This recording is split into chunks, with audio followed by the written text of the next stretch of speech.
नमस्ते दोस्तों। चलिए बात करते हैं हिस्ट्री के बारे में। हिस्ट्री में ब्रिटिश गवर्नर जनरल्स और वाइसरॉयज के बारे में। ठीक है, गवर्नर जनरल्स इंडिया में फर्स्ट आए थे अपना रेगुलेटिंग एक्ट से, गवर्नर जनरल ऑफ बंगाल, और रेगुलेटिंग एक्ट लाया गया था वॉरेन हेस्टिंग्स टाइम पे। अब रेगुलेटिंग एक्ट क्यों लाया गया? रेगुलेटिंग एक्ट लाया इसलिए गया था कि जो ईस्ट इंडिया कंपनी बहुत से करप्शन होते थे, इंटरनल करप्शन होते थे, उसको रोकने के लिए।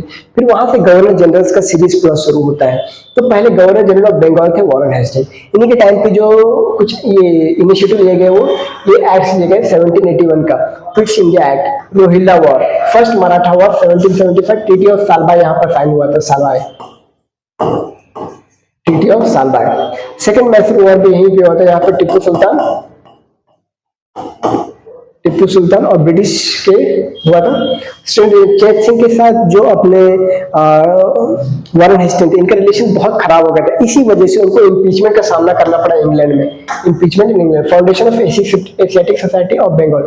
एशियाटिक सोसाइटी ऑफ बंगाल इसलिए खोजा गया था ताकि जो ब्रिटिश अपने इंडिया में जो यहाँ का लोकल लैंग्वेज है, लोकल कल्चर है, आर्ट्स है, उसके बारे में ये खोजने के लिए, ताकि वो और बेटर वे से कैसे इंडिया को रूल कर सकते हैं, उस वजह से एशियाटिक सोसाइटी बंगाल खोजा गया था।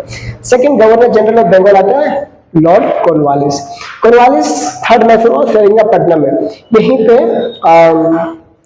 टिप्पू सुल्तान के साथ इनका युद्ध होता है। हाँ, और सेकंड और ये कॉर्नवालिस कोड में ये सिविल सर्विस का कोड रहता है, सिविल सर्विस का बेसिक कोड रहता है, सिविल सर्विस कोड। अब परमानेंट सेटलमेंट, जो अपना जमींदारी सिस्टम वाला परमानेंट सेटलमेंट ये था, सेटलमेंट ये इसी के टाइम पे आया था, लॉर्ड कॉर्नवालिस के टाइम पे। यूरोपियनाइजेशन ऑफ एडमिनिस्ट्रेटिव मशीनरी, जो अपना एडमिनिस्ट्रेटिव उसको यूरोप का जो यूरोप में मशीनरी था एडमिनिस्ट्रेशन का, उस तरह से इसको ढालने का प्रयत्न किया जा रहा था लॉर्ड कॉर्नवालिस के टाइम पे। इनका टाइम पीरियड था 1786 टू 1793। अब Lord John sure, sir John sure आते हैं, चार्टर एक्ट 1793, बैटल खड़ा बिटवीन निजाम एंड मराठा, ये सर जॉन शॉर के टाइम पे आता है।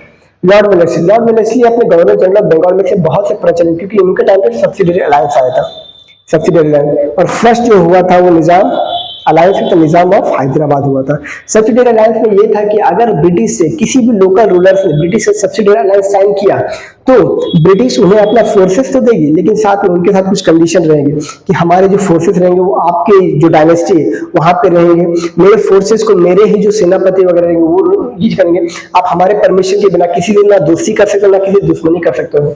ये था सब्सिडरी अलायंस की कुछ ये कंडीशंस। फोर्थ मैसूर वॉर हुआ 1799 में, लॉर्ड वेलेस्ली के टाइम पे ही। यहाँ पे टिप्पू सुल्तान का एंड हो जाता है। अब सेकंड मराठा वॉर भी इन्हीं के टाइम पे होता है।